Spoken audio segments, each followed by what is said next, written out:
Assalamualaikum warahmatullahi wabarakatuh. Shalom, Om Swastiastu, Namo Buddhaya, Salam Kebajikan. Perkenalkan, nama saya Tisya Putranuri. Perkenalkan, nama saya Tiara Marta Simbolon. Kami kelas 11 TKB 1 dari SMKN 1 Kabupaten Tangerang.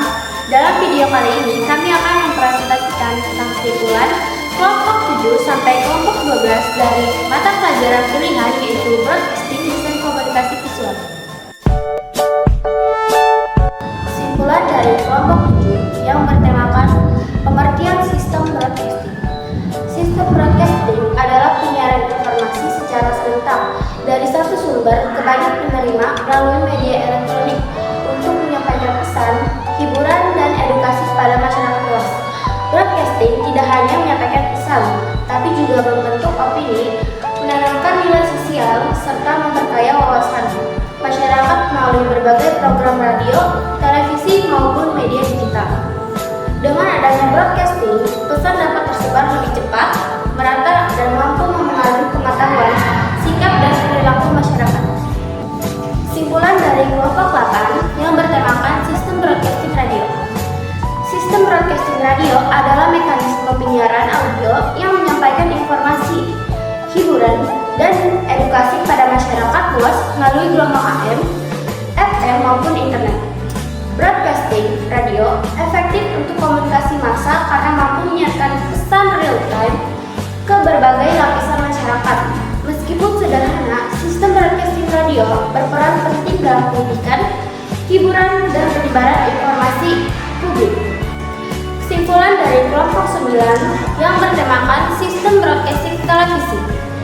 Sistem broadcasting televisi merupakan suatu mekanisme penyiaran yang menggabungkan teknologi audio dan visual untuk menyampaikan informasi, hiburan, pendidikan, dan pesan sosial kepada masyarakat luas secara serentak.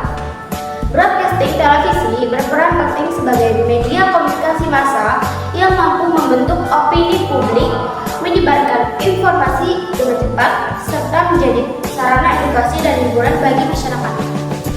Kehadirannya tidak hanya sebagai media hiburan, tapi juga sebagai sarana informasi, pendidikan, dan kontrol sosial dalam kehidupan sehari-hari. Setelah itu, kesimpulan dari kelompok 10 yang bertemakan standar frekuensi penyiaran.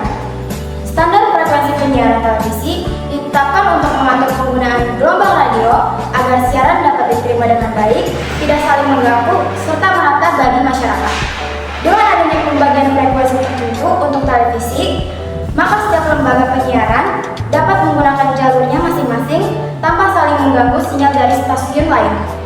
Standar frekuensi penyiaran televisi bukan hanya soal teknis, tapi juga menjadi fondasi penting bagi kelangsungan komunikasi massa, pemerataan akses informasi, dan perkembangan industri penyiaran di era globalisasi. Kesimpulan dari kelompok 11 yang bertemakan saluran dan standar radio AM dan FM. Saluran dan standar frekuensi radio AM atau amplitude modulation dan FM atau frequency modulation ditetapkan untuk mengatur penggunaan gelombang agar siaran dapat berjalan tertib dan tidak saling mengganggu. Amplitude modulation untuk informasi jarak jauh dan frequency modulation untuk hiburan serta kualitas suara tinggi. Standarisasi ini juga membantu menjaga keteraturan spektrum frekuensi, meningkatkan efisiensi, serta memastikan masyarakat dapat menikmati layanan radio dengan baik. Dan yang terakhir, kesimpulan dari kelompok 12 yang bertemakan saluran dan standar pemancar televisi.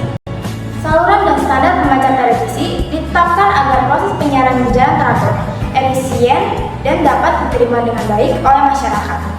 Dengan adanya standar ini, penyiaran televisi mampu memberikan manfaat besar.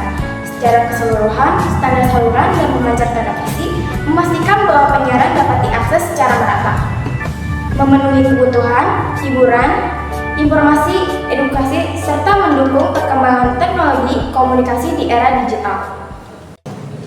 Sekian presentasi dari kami berdua. Apabila ada kesalahan kata mohon dimaafkan. Wassalamualaikum warahmatullahi wabarakatuh.